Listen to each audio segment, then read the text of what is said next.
If you're a parent in Canada, you know that childcare costs are, well, they can be a huge financial weight. The good news is the government does offer some help through the childcare expense deduction. The bad news? Navigating the rules in Section 63 of the Income Tax Act can feel like trying to solve a really tricky puzzle. It's designed to help you out while you work, run a business, or go to school, but you've got to get it right. So let's break down that puzzle piece by piece. Hi, I'm Dr. Samir Al-Rashani. I've spent years teaching tax law, and my goal here is pretty simple: to use my expertise, with a little help from some smart AI tools, to make this whole topic crystal clear for you. I promise, by the end of this, you're going to feel a lot more confident about how this deduction actually works.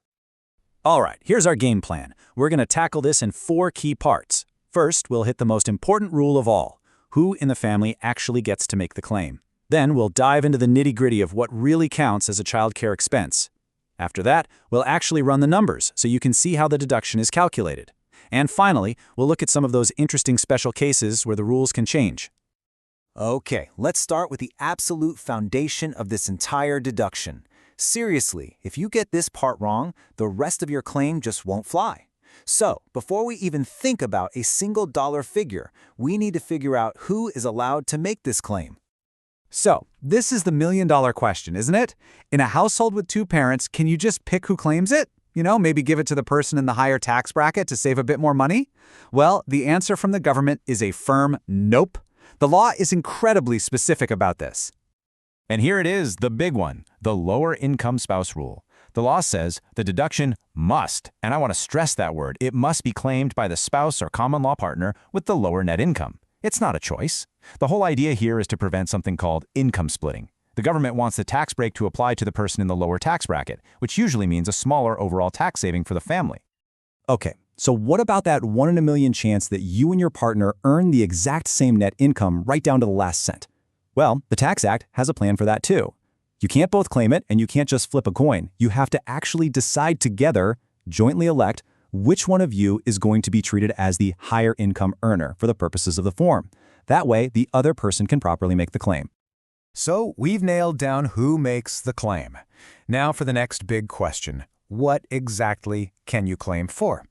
The government is, let's just say, very particular about what they consider an eligible child and a legit childcare expense. Let's take a look at their definitions.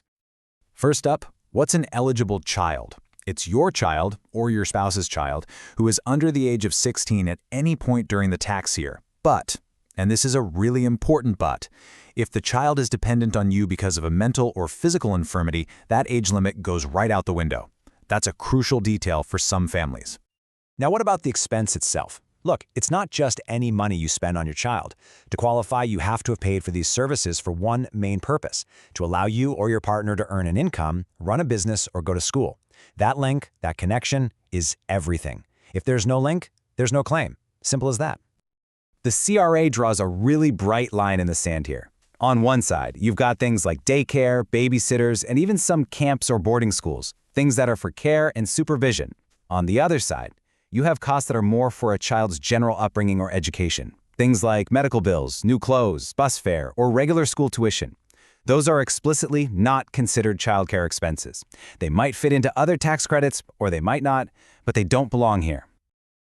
Okay, so we know who claims and what for. Now for the fun part, the math. You might think, great, I'll just deduct everything I paid for daycare last year. But it's not quite that simple. Your final deduction is actually the lowest of 3 different numbers. Let's walk through those 3 limits. I like to think of these as 3 different gates you have to pass through. The first one's obvious. You can't deduct more than you actually paid. Makes sense. The second is what I call the work effort limit. Your claim can't be more than 2/3 of your earned income. This makes sure the deduction is really tied to you working. And the third is a fixed dollar amount set by the government for each child. Your final deduction is going to be the lowest of those 3 numbers. So here are the hard numbers for that third gate, the annual dollar limit. The government sets it at $8,000 for any child under 7, basically recognizing that care for little kids is the most expensive. That limit then drops to $5,000 for kids between 7 and 16. And really importantly, for a child of any age who qualifies for the disability tax credit, the limit is bumped up to $11,000 to help with those potentially higher care needs. Let's make this real with an example. Imagine the lower-income spouse earns $60,000. They have 2 kids, one's 5 and one's 9, and they paid a total of $14,000 in childcare fees. Okay, let's find our 3 limits. Limit 1, what they actually paid, is easy, $14,000. Limit 2, 2/3 of that $60,000 income is $40,000.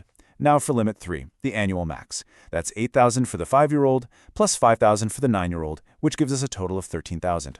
So now we just compare $14,000, $40,000, and $13,000. The lowest number wins. In this case, it's $13,000. That's their maximum deduction. All right, so we've got the standard playbook down. But life happens. Things get complicated. The Tax Act actually accounts for this with special circumstances. Situations where that super strict lower-income spouse rule can actually be bent or maybe even broken.